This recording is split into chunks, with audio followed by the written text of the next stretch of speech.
Making headlines this hour, President directs authorities to conduct a comprehensive review of proposed amendments to the Drugs Act, which could introduce capital punishment for importing or trafficking illicit narcotics. President Anura Kumara Dissanayake stresses on the importance of deeper collaboration between Maldives and Sri Lanka to exploit the immense economic benefits of the Indian Ocean. Maldives becomes the first country in the region to compile and launch an artificial intelligence (AI) readiness assessment report.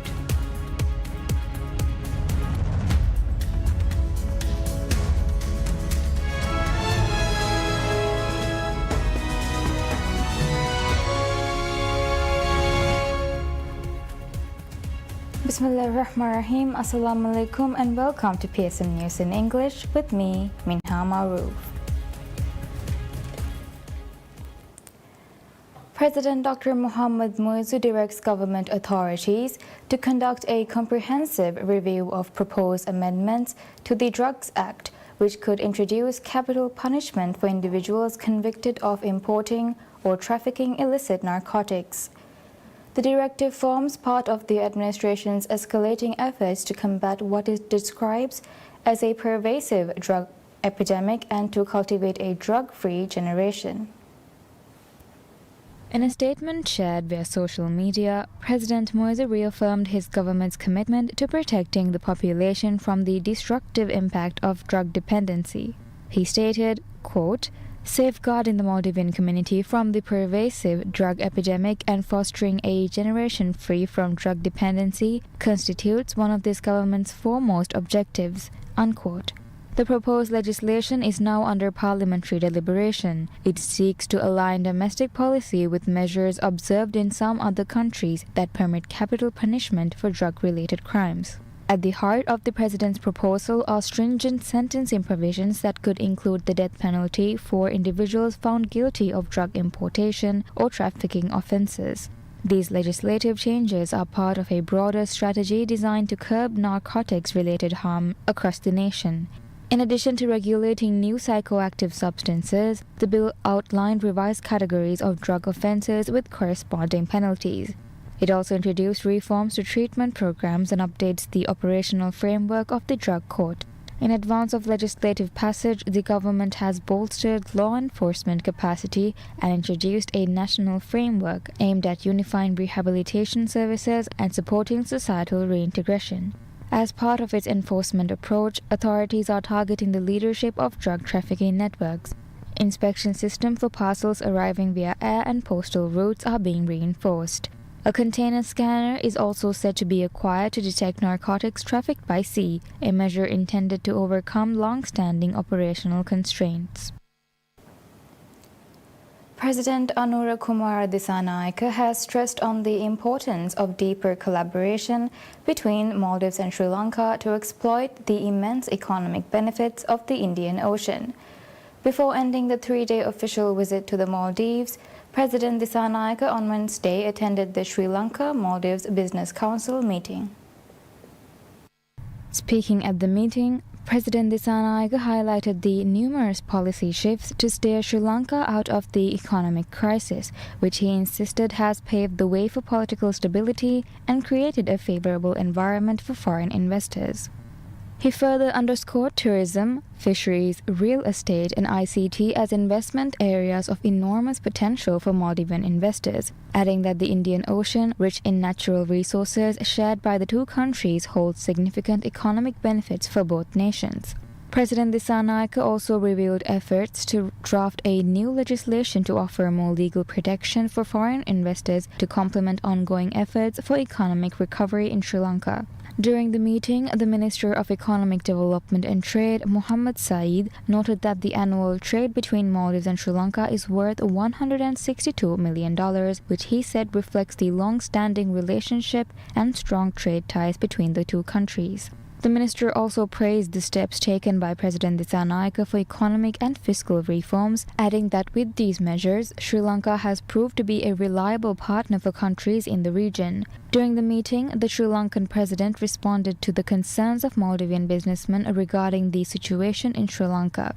The meeting was attended by the ministers and government officials who accompanied the President of Sri Lanka on his official visit to the Maldives. In addition to Minister Saeed, the Minister of Fisheries and Ocean Resources Ahmad Shyam and leading Maldivian businessmen took part in the meeting.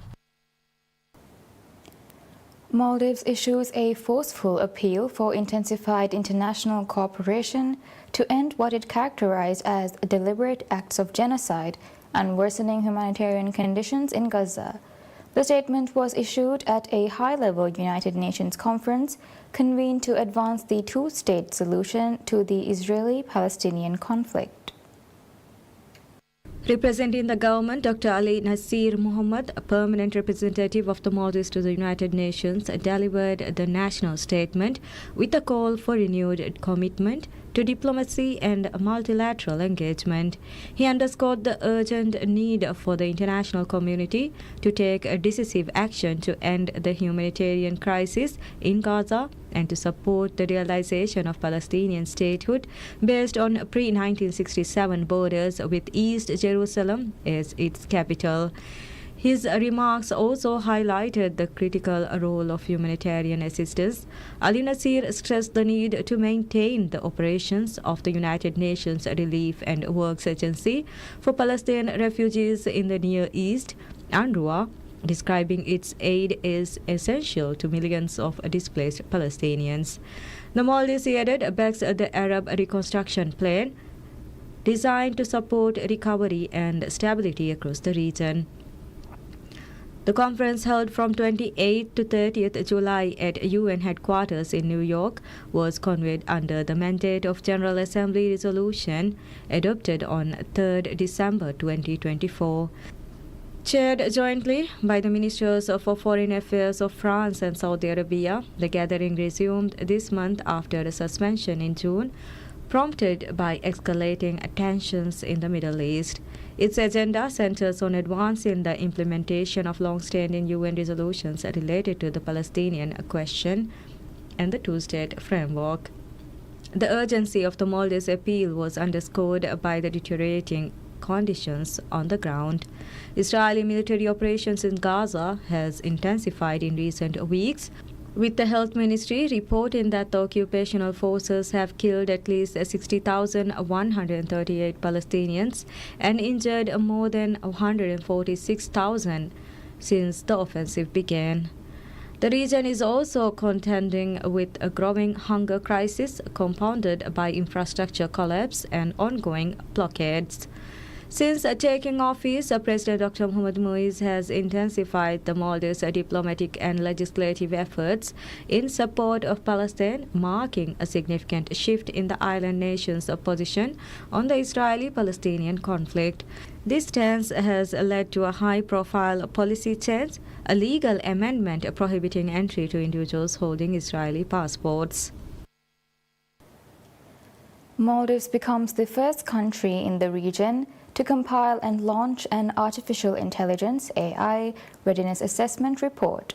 The report was launched by the Minister of State for Homeland Security and Technology and the head of the National Center for Information Technology (NCIT), Dr. Muhammad Kinanat, and the Director, UNESCO South Asia, Tim Curtis, during a ceremony held at the Islamic Center in Malé. This report has been compiled on the efforts over the past 10 months of a steering committee comprising representatives of various sectors in collaboration with NCIT and UNESCO.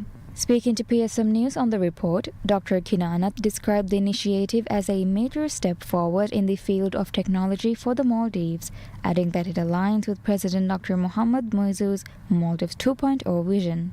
In addition, Dr. Kinanat said the purpose of such a report is to ensure that the world's fastest-growing artificial intelligence has equitable and sustainable benefits for the whole world. He added that the report will also identify the extent to which Maldives is prepared to use technology in a manner that does not harm human dignity. He pointed out that Maldives is the first country in the South Asian region to compile an AI readiness assessment report. The UNESCO recommendation, adopted in 2021 by 194 member states, is the first global standard-setting instrument focused on the ethical dimensions of AI. It encourages the development of AI technologies that are transparent, fair and accountable, ensuring that they contribute to societal well-being while safeguarding human rights, social inclusion and sustainability. The government awards the project to build new classrooms in Ghazi School in Hurumale to a local contractor. The government-funded project to add 18 more classrooms to Ghazi School is designed to address the space constraints faced by the in-demand school to accommodate new students. During a small ceremony at the Ministry of Education, the project, worth around $1.54 million, was awarded to Badahi Investment Private Limited to be completed within 150 days. With a student population of around 1,600, Ghazi School caters to students through lower kindergarten (LKG) through grade 10 and remains one of the most in-demand schools, especially in the reclaimed suburb Hurumale. More than 700 students from the atolls are expected to transfer to schools in the Male area for the next academic year. The ministry estimates more than 2,000 students to seek enrollment in grade 1 and more than 1,800 students for LKG.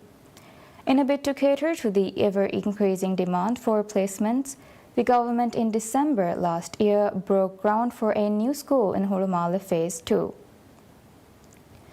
The school will be built with 54 classrooms to accommodate 1,700 students from grade 1 to 10. The ministry said the construction of the new school is scheduled to be completed by the end of the year and will be ready to accept students by the start of the new academic year in January 2026.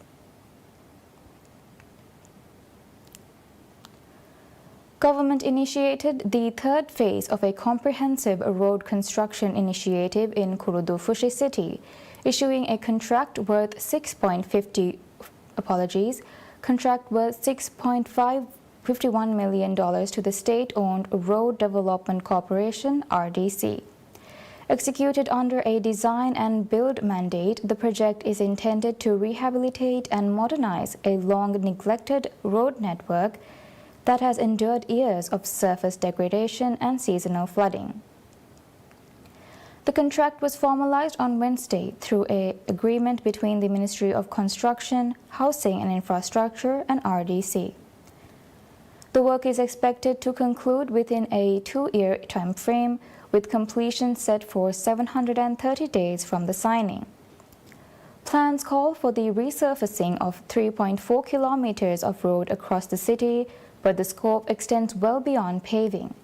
Included in the program are the construction of pedestrian pavements, installation of a comprehensive drainage system aimed at addressing flooding, application of road markings, and placement of traffic signage. Kurudu-Fushi City, the most populous island in the northern atolls, functions as a key regional node. Residents from surrounding communities rely on its amenities, including a regional hospital, the domestic airport, and an array of government services. The current effort builds on RDC's earlier interventions. During the initial phase, 18 roads were paved with asphalt. In 2022, work began on upgrading 24 additional roads to contemporary standards, a trajectory that signals a sustained governmental commitment to urban renewable and public service delivery. Visit Maldives Corporation, in collaboration with Maldives Airports Company Limited (MACL), extended a ceremonial welcome at the Belana International Airport for a 1,000-member corporate off-site delegation from India. Organized by Pick Your Trail, a prominent travel platform in the Indian market, the large-scale visit reinforced the Maldives' standing as a leading destination for corporate and MICE meetings, incentives, conferences, and exhibitions, travel from one of its most pivotal source markets. The delegation, comprising top-performing employees and high achievers, was hosted at Santiam Oluveli between 10 and 21st July 2025. VIP arrivals commenced on 11th July and continued in staggered phases through 13th July, according to Visit Maldives Corporation. Guests were greeted with a traditional Bodu performance, bespoke welcome gifts, and personalized salutations offered by Visit Maldives Corporation representatives. The scope and scale of the gathering underscored the Maldives' growing capacity to accommodate high-profile MICE travel. Seamless facilitation and carefully integrated cultural elements contributed to an experience tailored to the expectations of Indian corporate travelers pursuing premium destinations. PecureTrail's selection of the Maldives further signaled the country's resonance with India's corporate travel sector. Known for its technology-driven approach to personalized itineraries, the platform's presence reflected the broader trust Indian travelers continue to place in the destination. An impression strengthened by Visit Maldives Corporation's sustained engagement across the market. India remains firmly positioned among the Maldives' principal source markets. Building on this momentum, Visit Maldives Corporation has deepened ties with key stakeholders across the Indian travel industry to maintain visibility across leisure, incentive, and group travel segments. Current campaigns include strategic partnerships with Make My Trip and TBO, complemented by a high-profile celebrity endorsement featuring Bollywood actress Katrina Kaif in her capacity as global ambassador for Visit Maldives. The State Trading Organization reports a net profit of $10.57 million for the second quarter of 2025. The result, through solid, marks a 3% decline from the previous quarter as the company faced mounting pressure in its core oil businesses. Gross profit for the quarter totaled $37.23 million, reflecting a 2% decrease from the first quarter. Total revenue fell more sharply, dropping 12% to $233.44 million. According to the company, the decline was driven by fluctuating oil prices and a noticeable reduction in oil demand during the period. Revenue generated from other business segments, however, showed improvement. STO reported gains across its operations in pharmaceuticals, construction materials, and food and beverages products, offsetting some of the losses incurred in the energy division. Operating profit came in at $15.31 million, down 11% from the preceding quarter. The decrease was attributed to the contraction in gross profit and a proportional rise in operating expenses, highlighting the financial strain imposed by shifting market dynamics. Investment income and reduced finance costs provided a measure of relief, with STO citing increased returns from investments and a lower net finance cost as key contributors to a profit before tax of $12.84 million. After tax deductions, net profit for the quarter stood at $10.57 million. Compared to the same period last year, the company's performance showed a notable improvement. Second quarter net profit rose by $972,762.65 year over year, representing a 10% increase and underscoring the resilience of its diversified portfolio. STO is widely regarded as the country's most diversified commercial enterprise, with operations spanning key sectors of the Maldivian economy, including oil, pharmaceuticals, construction materials, and food and beverage. STO continues to play a central role in national commerce.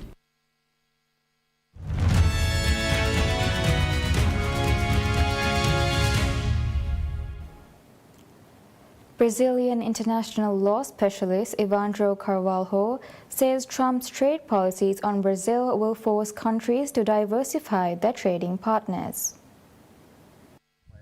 Evandro Carvalho, a professor at the Getulio Vargas Foundation and international law specialist, said the Trump's tariffs on Brazil will create great insecurity for Brazilian companies and sectors engaged in commerce with the United States. U.S. President Donald Trump slapped a 50% tariff on most Brazilian goods to fight what he has called a witch hunt against a former president, Jair Bolsonaro, but softened the blow by excluding sectors such as aircraft, energy, and orange juice. That came as a relief for many in Brazil, who, since Trump announced the tariff, has been urging protections for major exporters caught in the crossfire. In a fact sheet about Trump's executive order on 30th July, the White House tied the tariffs to Brazil's prosecution of Bolsonaro, who is standing trial on charges of plotting a coup to overturn his 2022 electoral loss. According to an estimate by former Brazilian Trade Secretary Wilber Barrel, the list of Brazilian products exported to the U.S. comprises approximately 3,000 items, and only a fraction of these received exclusions.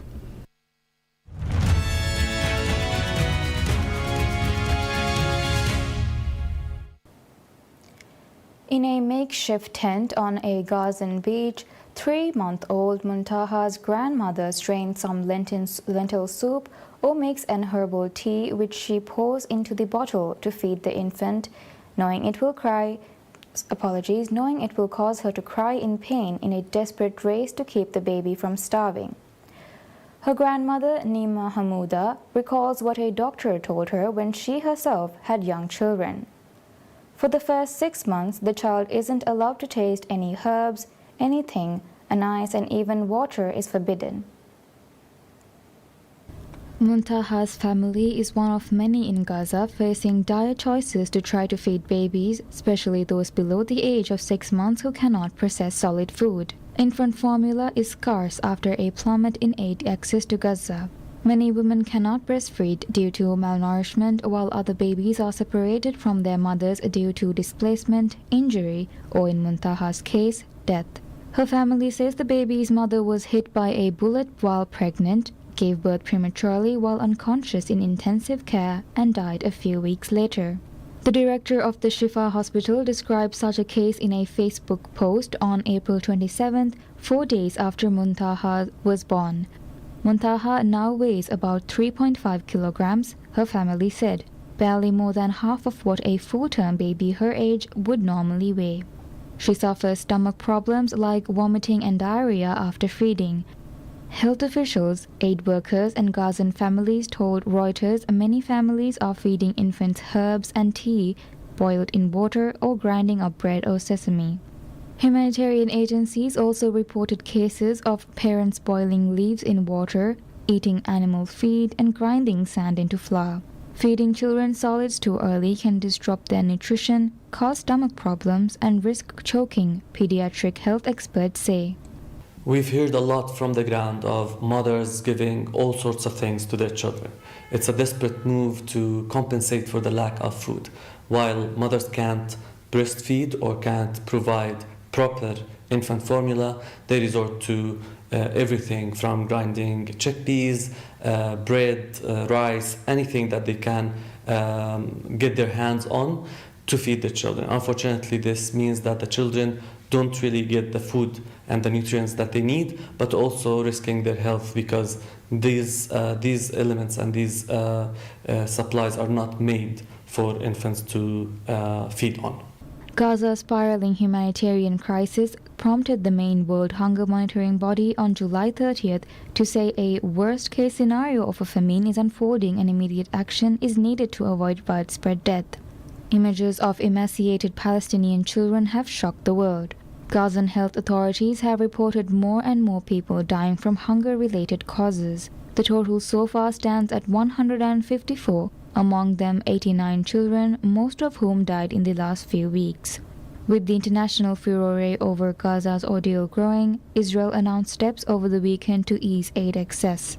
But the UN World Food Programme said on July 30th it was still not getting the permissions it needed to deliver enough aid. Humanitarian agencies say there is almost no infant formula left in Gaza.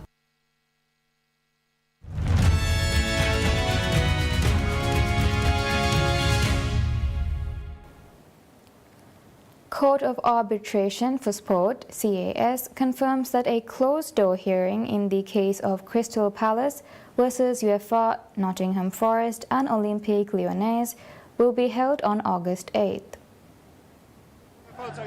Crystal Palace were demoted to the third-tier Conference League by UEFA's club financial control body in a multi-club ownership case, while Olympique Lyonnais will be allowed to play in the Europa League. The Eagle Football Group are majority owners of Lyon, while its chairman, John Textor, also owns a controlling stake in Palace. Textor later resigned from Lyon's board of directors, with Michelle Kang appointed chairwoman and president.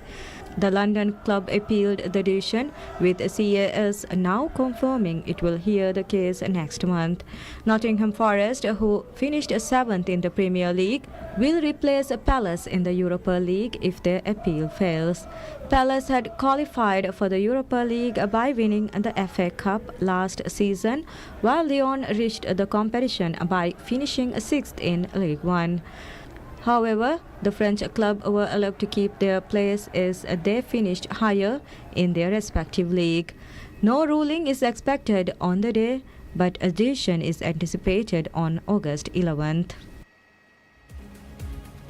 And that's all we have for now. Thank you for watching. Wish you all a pleasant day ahead.